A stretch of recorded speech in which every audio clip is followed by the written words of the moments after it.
We are taking another look into the deepest, darkest, coldest area on Earth, into the Mariana Trench, more specifically, what lives there. From giant shrimps to a fish with its own tripod, all the way to some of the most incredible, adaptable, deep-sea creatures on the planet. Every time we take a look into the trench, we find something weirder and more wonderful. That is why today we are diving into part 3 of the top 10 weirdest things found in the Mariana Trench. Starting off this list at our number 10 spot, we have gigantic amphipods. Amphipods are shrimp-like creatures that are usually less than 10 millimeters or 0.4 inches long. That all changed when these deep-sea dwelling amphipods were located, however, with their massive selves measuring around 28 centimeters long or 11 inches, with the largest one ever found coming in at an insane 33 centimeters or 13 inches long. Like, imagine a shrimp the size of your forearm. These guys are basically the largest amphipods ever recorded, and they've only been found at some of the greatest depths of our oceans. The first specimens of this species were collected at the end of the 19th century, and they are usually found in abyssal plains in both the Atlantic and the Pacific Ocean, but of course, considering what we are here talking about today, they are also found in the Mariana Trench. Other than their crazy size difference, these guys are a lot like other amphipods, so it's unclear exactly why they're so large. These guys are basically like the Shaq of the amphipod world. In our number 9 spot today, we have the Fanfin Seadevil. These guys are a type of anglerfish, which we talked about in part 1, but these guys truly need their own moment to shine. They have a bioluminescent lure which they use to both attract their prey as well as keep themselves from becoming the prey. These fish have little hairy spikes all over their body which are used as sensors to help the fish balance as well as helping the fish check the water surrounding it. Kind of like the whiskers on a cat, but much less adorable and cuddly. These guys, their hairy spikes and their sharp teeth are absolutely terrifying to look at, but the good news is that they're relatively quite small. The females of this species are 6 to 8 inches long, and the males are even smaller, usually only measuring about half an inch in length. In our number 8 spot today, we have the lanternfish. These guys get their name from their bioluminescent abilities, as they have tiny organs called photophores located on their head, underside, and tail. Like many other bioluminescent sea creatures, they use their light to attract their prey, but it is also thought that the lanternfish might use their light to also signal other lanternfish during mating. Apparently, lanternfish are the most common of all deep sea fish, and they play an important role as the prey for other larger deep sea fish. One thing that these fish do, which is unlike any other on this list, is that while during the day they are in the deepest depths of the ocean, during the night they prefer to swim a little closer to the surface in order to feed. It is thought that they do this to follow the path of plankton, which is their main food source. It is also thought that this migration pattern might help them avoid becoming lunch to squid and penguins, which are their main predators. Another interesting thing about them is that different species of lanternfish have been known to almost layer themselves at different depths, which is thought to possibly help reduce competition between species. In our number 7 spot today, we have Foraminifera. These guys are giant single-celled organisms that are kind of like oversized amoebas, and they can be found in the sediment on seabeds throughout the world. In 1995, however, when Japanese researchers were able to collect samples of sediment located in the Mariana Trench, they found 432 living ones. I know I made these guys sound really large before, but I just mean large in terms of the single-celled organism world. They're still super tiny, and they are usually found with a hard outer shell, but not the ones found in the trench. These guys have basically found a way to adapt by building their own shells from proteins, organic polymers, and even sand. The ones most commonly found in the Mariana Trench are called xenophyophores, and these guys use the fact that grains of sand are mostly made out of silicon dioxide, which is the main constituent of glass, to their advantage. They basically glue sand from ocean sediments, cast-off shells, and microbial skeletons to make their own kind of pressure-proof shells. So I guess they're the engineers of the deep sea? In our number 6 spot today, we have the football fish. Just another member of the anglerfish family. These guys of course get their name from their football-like shape. The females of this species are the ones who have the bioluminescent lantern on their heads, which lure in their prey for a tasty little snack. Here's where things get really different though. As their little lantern on their heads is swaying back and forth, luring in an unsuspecting fish, once their prey gets close enough, the football fish will then shoot out a bioluminescent liquid.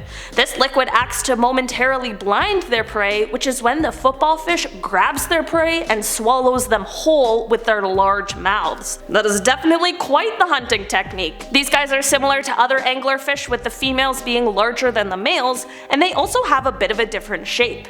In terms of mating, because the depths of the ocean are so dark, the males will bite onto the females until their skin grows together, which is so gross sounding. From here, he is able to fertilize the eggs to produce more little weird looking football fishies. In our number 5 spot today, we have the Benthocodon. We have all seen a jellyfish before, but these deep sea dwellers are unlike any of the ones we usually find. Firstly, they prefer depths of around 2,500 feet or 762 meters, usually right on the seafloor. These guys are actually quite small and compact, with their bell usually measuring just 2 to 3 centimeters in diameter.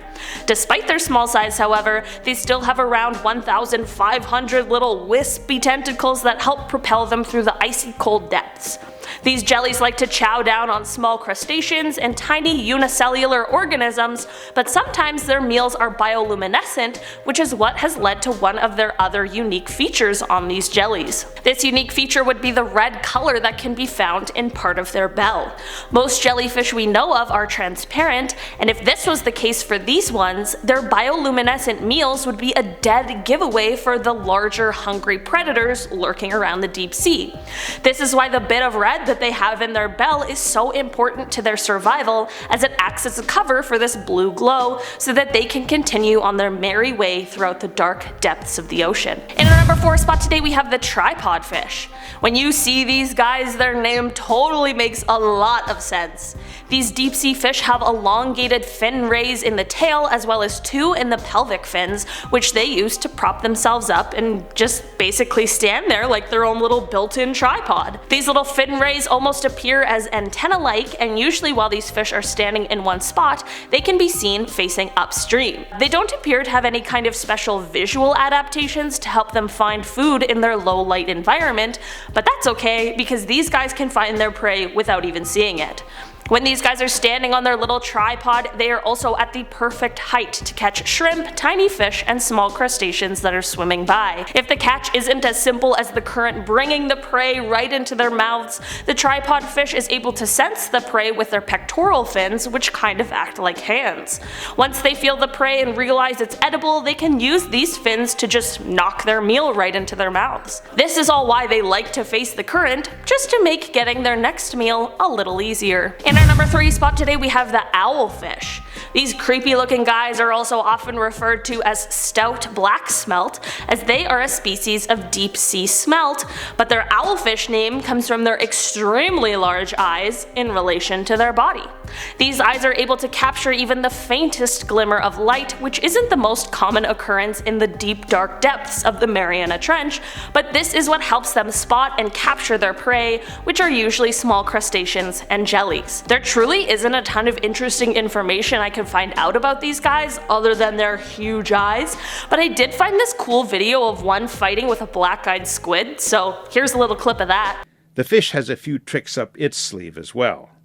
Owlfish have a very quick escape response, and with a flick of their tails, they can dart out of reach of a striking squid. In our number 2 spot today, we have the telescope octopus. There has been a kind of octopus on every part of this list, so we have got to keep the tradition alive and talk about the weird but interesting telescope octopus.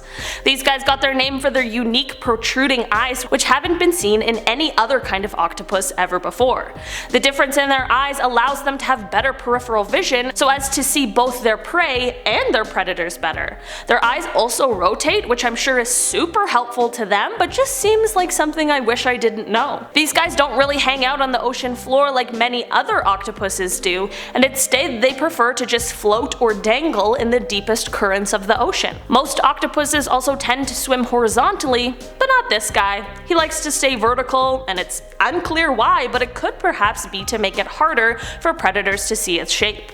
The telescope octopus has nearly transparent skin, and in between each of the 8 tentacles, there's a delicate webbing that fully makes it look like some kind of ghost. In our number 1 spot today, we have aluminum-plated amphipods. Okay, so we talked about the ginormous amphipods before, but now we have another, smaller, but equally as cool kind. These guys are found not only in the Mariana Trench, but in the Challenger Deep, which is the deepest part of the trench. Amphipods usually have shells made out of calcium carbonate, but the extreme environment in these guys' habitat make their shells basically just dissolve. They of course can't just be walking around naked and shellless, so what do? They adapt in order to preserve their shells. After collecting some of these guys from the deepest part of the ocean, scientists were able to realize that their exoskeleton contained aluminum on the surface, which then led to the question, how did these guys find the metal since it's so sparse in seawater? Well, as it turns out, these guys use sugar-based chemicals in their bellies to extract aluminum ions from the mud on the seafloor that it ends up ingesting while devouring the plant debris that floats down from the surface. In alkaline seawater, these aluminum ions form what is called aluminum hydroxide gel, which is a compound that we as humans use for things like protecting our upset stomachs from stomach acid. This gel then coats their shell and acts as a type of chemical protection so as to keep the calcium carbonate exoskeleton from dissolving. I don't know guys, I just think that's one of the coolest things I've ever heard a shrimp do. This is the first known amphipod to do something like this, and these guys are now an important part of researching how maybe one day we can find an environmentally friendly way to produce aluminum. Alright guys, that has been our list for today. Thank you so much for checking it out. Let me know down below in the comments which one of these little creatures that we talked about today was your favorite. Last time mine was the ghost fish. I think this time mine is the aluminum shrimps. I really like them. I just think that's so cool. I've been your host today, Olivia Kozlowski, and I'll see you next time. Bye. Okay, Foraminifera.